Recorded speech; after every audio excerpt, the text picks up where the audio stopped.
हज़रत हुज़ैफ़ा बिन यमान रज़ी अल्लाह तआला अन्हु फरमाते हैं, तिरमिज़ी शरीफ की हदीस है, फरमाते हैं मैंने अपनी माँ से कहा, अम्मा मैं जा रहा हूँ हुज़ूर की बारगाह में और जा रहा हूँ तेरी और अपनी बख्शिश की दुआ कराने।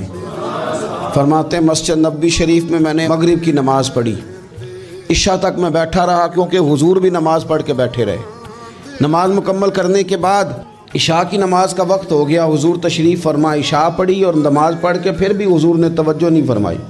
हुज़ूर बाहर निकल गए, मैं भी पीछे पीछे चल रहा था। मैं तो दुआ कराने आया था ना, घर से दुआ कराने आया, पीछे पीछे चल रहा था। फरमाते हुज़ूर ने मुड़ के नहीं देखा, चलते चलते ही फरमाया कौन है मेरे पीछे।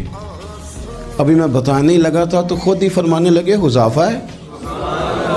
और मेरे दिल में था ना, मैं घर कह के आया था दुआ करानी अपनी और अपनी वालदा के लिए। तिरमिज़ी शरीफ है, कहते हैं पहले फरमाया कौन है, फिर फरमाया हुज़ैफ़ा है, फिर खुद ही फरमाने लगे हुज़ैफ़ा अल्लाह तेरी और तेरी माँ की बख्शिश फरमाए।